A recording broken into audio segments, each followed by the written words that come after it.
Very welcome to all of you, my dear friends. Today I, Mishra sir, teach you on the topic that is perimeter and area. जी हाँ, आज हम class 7th का maths का topic discuss करने जा रहे हैं आपके इस प्यारे प्लेटफॉर्म पे जिसका नाम है प्रशांत एकेडमी। दोस्तों, आज हम बेसिकली बात करेंगे कि आखिरकार पेरीमीटर और एरिया, आखिरकार इन दोनों में मेन डिफरेंस क्या होता है, पेरीमीटर किसे कहते हैं और एरिया किसे कहते हैं। और हम बेसिकली आज बात करने वाले हैं 2D फिगर्स की, जैसे कि आपके रेक्टेंगल्स हो गए, स्क्वायर्स हो गए, सर्कल हो गए और लास्ट में हम बात करेंगे पैरेललोग्राम्स के। ठीक है दोस्तों, चलिए हम वन बाय वन डिस्कस करते हैं।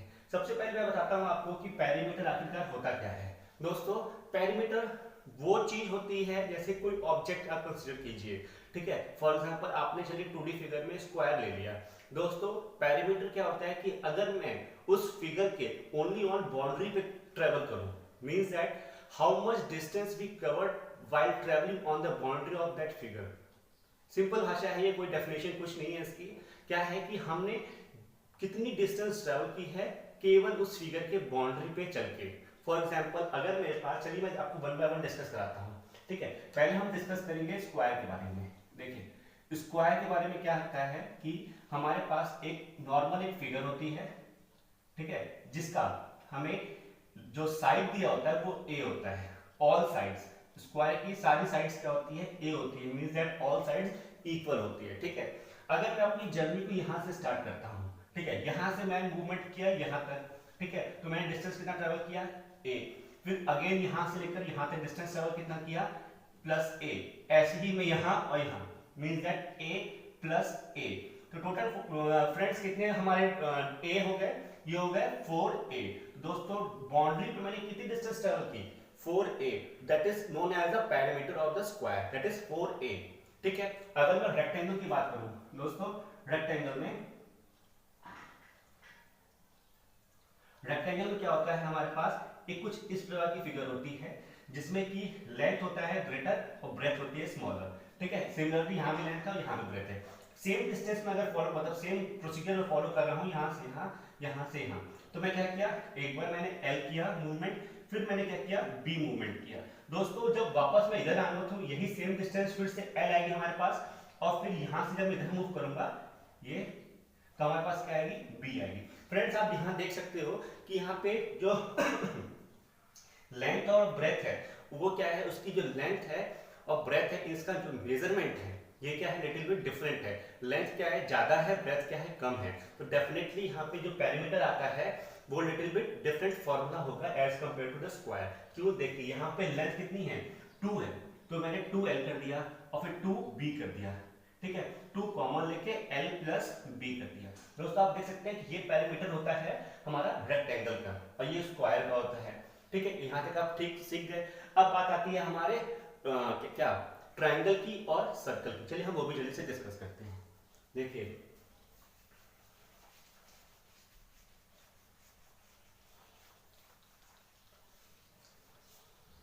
दोस्तों, जब बात आती है हमारे सर्कल की, तो क्या होता है कि हमने एक सर्कल बनाया, यहाँ पे मैं 3 पॉइंट लिखता हूं, सर्कल। देखिए, सर्कल में क्या होता है कि सबसे पहले बात समझनी होती है हमें सर्कल के सेंटर पॉइंट की। जैसे O, हमने एक सर्कल कंसीडर किया है, उसका एक सेंटर पॉइंट रखा है O। अब दोस्तों, जो सेंटर से जो इसकी ये जो हमने डायग्राम बनाया है, ये जो सर्कल हमने ड्रॉ किया यहाँ पर, ये दिखाता है कि सेंटर से इस बाउंड्री की जो डिस्टेंस है वो हर जगह क्या है, कॉमन है, मींस दैट सेम डिस्टेंस है उसकी हर एक बाउंड्री पे। ठीक है, इसलिए इस डिस्टेंस को हमने क्या नाम दिया है, रेडियस। इसको हम कहते हैं रेडियस। मींस दैट रेडियस क्या होता है, the distance between the centre of the point two the boundary of the circle. Boundary of the circle से सेंटर ऑफ द पॉइंट के बीच में डिस्टेंस क्या कहता है, रेडियस कहता है। अगर मैं इसी रेडियस का यहाँ पे, मान लीजिए ये भी तो एक रेडियस हुआ ना, ये इसी रेडियस का मैं डबल कर दूं, मतलब यहाँ r है, ये भी r है, तो r प्लस r कितना होगा दोस्तों, 2r हो गया ना, ये मिला के 2r हो गया। और इसी को कहते हैं हम d, दैट इज d। और r स्टैंड फॉर रेडियस, ठीक, और d स्टैंड फॉर डायमीटर। दोस्तों, आप देख सकते हैं कि क्या रिलेशन बना हमारा, मींस दैट d क्या हुआ यहाँ पे, ये d equal to 2r, means that दोस्तों की जो रेडियस होता है, अगर उसका आप डबल करते हैं रेडियस का अगर डबल करेंगे तो क्या आएगा, डायमीटर आता है। ठीक है, अब बात करते हैं हम इसके पेरीमीटर की। दोस्तों देखिए, अगर हमें भी तो यहाँ से इसको बाउंड्री पे चलना होगा, पेरीमीटर हम बाउंड्री पे कैलकुलेट करते हैं। दोस्तों अगर मैं बाउंड्री पे चलूं तो ये सेंटर से कितना डिस्टेंस कवर कर रहा है, रेडियस r, तो बाउंड्री जो इसकी बाउंड्री होती है उसके लिए इसका नाम होता है, उसको बोलता है सर्कमफ्रेंस। दोस्तों सर्कल की जो बाउंड्री का नाम होता है उसको कहते हैं सर्कमफ्रेंस, ध्यान रखिएगा। तो देखिए अगर मैं बोलूं सर्कमफ्रेंस क्या होता है, तो वो दोस्तों होता है 2 पाई r। ठीक है, 2 पाई r, वेयर जो 2r है तो डायमीटर हो गया, तो उसका एक और फॉर्मूला होता है d पाई, ऐसे भी लिख सकते हैं इसको। और दोस्तों यही इसका क्या होता है, पेरीमीटर होता है, पेरीमीटर होता है। ठीक है, ये अब दोस्तों ये तो क्या 2 पाई r, वेयर पाई क्या होता है, पाई के लिए दोस्तों दो वैल्यू होती है, एक होती है 22/7 या 3.141, ये होती है पाई की वैल्यू। ठीक है, दो वैल्यू होती है, आप चाहे तो ये रखिए या तो ये रखिए, जो भी इजी आपके लिए कैलकुलेशन में इजी हो। ठीक है, बात आती है दोस्तों, अभी तो हो गया हमारा क्या, सर्कल हो गया, अब बात आती है हमारे क्या, रेक्टेंगल सॉरी ट्रायंगल्स की। ठीक है, ट्रायंगल में देखिए क्या होता है,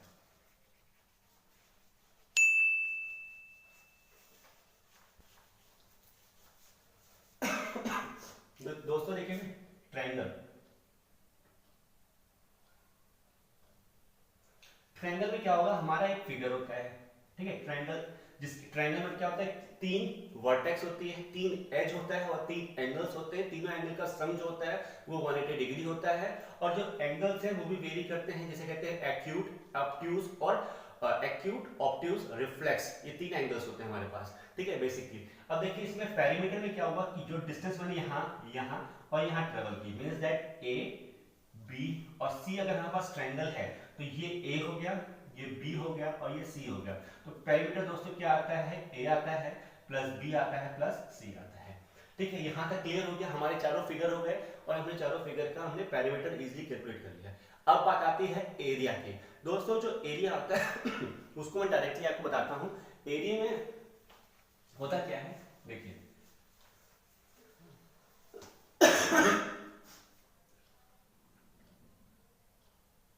एरिया, यहां पे करता हूं स्क्वायर, ठीक, यहां है रेक्टेंगल, यहां करते हैं सर्कल और यहां करते हैं ट्रायंगल। ठीक है, ये हो गया हमारा स्क्वायर का शेप। ठीक है, ये हो गया हमारा रेक्टेंगल का शेप, सर्कल और ट्रायंगल। ठीक है दोस्तों जो एरिया होता है, what is the area, area होता है the space occupied with in the object या सरफेस। मींस दैट हमने जो भी 2D फिगर लिया है, ये लिया, ये लिया, ये लिया, ये लिया, इसमें एरिया बताता है कि इसने कितनी जगह इस सरफेस के अंदर ऑक्युपाइड की है। मींस दैट अगर मैंने इसको बाउंड्री बनाया है, मींस दैट पैरामीटर के अंदर उसने कितनी स्पेस ऑक्युपाइड की है, तो वही क्या कहलाता है, हमारा एरिया कहलाता है। ठीक है, तो यहाँ पे जो स्क्वायर होगा उसका एरिया ये पर्टिकुलर पूरा होगा, तो उसका एक पर्टिकुलर फॉर्मूला होता है, इसको कहते हैं हम ए स्क्वायर। ठीक है, ये ए हो गया और ये ए है, तो लेंथ और ब्रेथ का मल्टीप्लिकेशन, यहाँ ए है तो वो ए स्क्वायर है, मतलब 2 टाइम्स का ए का मल्टीप्लाई हो जाएगा। ठीक है, अब जब बात आती है रेक्टेंगल की, दोस्तों इसका रेक्टेंगल क्या होता है, एल होता है और बी होता है लेंथ और ब्रेथ, तो इसका एरिया क्या हो जाएगा, एल इंटू ब्रेथ हो जाएगा। ठीक है, लेंथ और ब्रेथ का मल्टीप्लिकेशन हो जाएगा। ठीक है, मल्टीपल में है अगर बताते हैं सर्कल की, ये रेडियस है, तो इसका दोस्तों एरिया हो जाता है पाई आर का स्क्वायर। ठीक है, पाई आर स्क्वायर इसका हो जाता है क्या, हमारे पास एरिया सर्कल का। अगर हम बात करें ट्रायंगल की, दोस्तों ट्रायंगल हमें एक एच बनाना पड़ता है हाइट, और ये होता है बेस। दोस्तों इसका क्या होता है, हाफ बेस इंटू हाइट। ठीक है, अब हम देखिए half base into height, base ये पूरा होता है और हाइट जो हमने परपेंडिकुलर ड्रॉ की है बेस के ऊपर। ठीक है, ये इसका डिटेल मैंने आपको ट्रायंगल चैप्टर में पढ़ा चुका है। जिस भी स्टूडेंट्स ने वो नहीं देखा है तो प्लीज जल्दी से जाइए, ट्रायंगल के चैप्टर पूरा डिटेल में मैंने बताया, उसको एक्सप्लेन किया हुआ है। ठीक है, तो आप वहां से देख लीजिएगा। ये इसका एरिया हो गया। अब दोस्तों हम बात करते हैं कि जो हमारा रेक्टेंगल होता है, रेक्टेंगल में ही हमारे दो ट्रायंगल छुपे होते हैं। कैसे, वो देखिए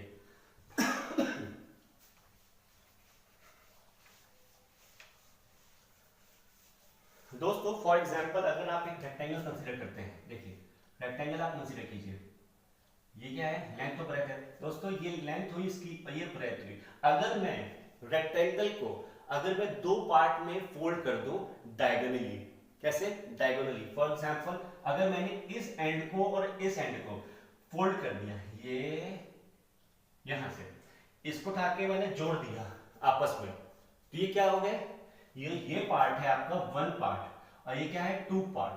तो जो रेक्टेंगल था हमारा ए बी सी और डी, तो दोस्तों रेक्टेंगल था ए बी सी डी, इसको मैं ऐसे लिखता हूं रेक्टेंगल।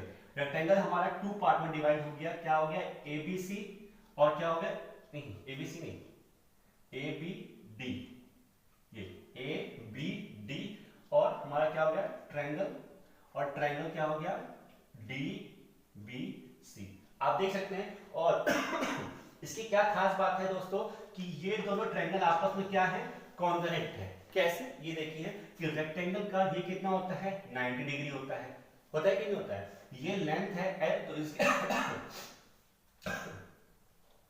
ये लेंथ है एल, तो इसकी लेंथ क्या होगी एल होगी, ठीक है। ये ब्रेथ है बी, ये भी बी है। दोस्तों देखिए S A S means that side angle, side के वजह से ये दोनों ट्रायंगल क्या हो गए कॉन्ग्रुएंट हो गए। इसीलिए अगर मैं एरिया ऑफ ट्रायंगल का निकालूं, यहां पे एरिया निकालूं इन कोई से भी ट्रायंगल का, तो वो क्या हो जाएगा, हाफ होता है एरिया ऑफ रेक्टेंगल, ठीक है। जो भी हम रेक्टेंगल का एरिया निकालते हैं उसका अगर मैं हाफ कर दूं तो हमें हमारे पास ट्रायंगल का एरिया कैलकुलेट हो जाता है, ठीक है। इतनी बात समझ में आ गई दोस्तों, यही है उसका बेसिक लॉजिक, ठीक है। अब बात हुई पैरेललोग्राम की। दोस्तों पैरेललोग्राम में भी हाफ बेस इनटू हाइट ही लगता है एरिया ऑफ पैरेललोग्राम का, ठीक है। एरिया ऑफ पैरेललोग्राम का भी यही फॉर्मूला होता है, क्यों, क्योंकि पैरेलल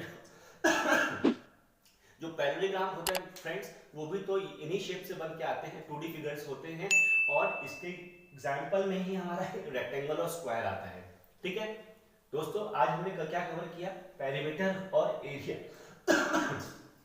पेरीमीटर और area means that 2D figures में हमने रेक्टेंगल, स्क्वायर, ट्रायंगल और सर्कल, और लास्ट में पैरेललोग्राम, सबके हमने एरिया देखा, फिर हमने पेरीमीटर देखा, फिर हमने डिफरेंस बताया आपको कि पेरीमीटर और एरिया में क्या डिफरेंस होता है, ठीक है। तो दोस्तों अब हम बात करेंगे नेक्स्ट चैप्टर की और मिलेंगे आपके साथ एक नए जोश एनर्जी के साथ नए चैप्टर में। तब तक के लिए टेक केयर और दवा के लाइक कीजिए और जितना हो सके उतना शेयर कीजिए अपने फ्रेंड्स में, ठीक है दोस्तों।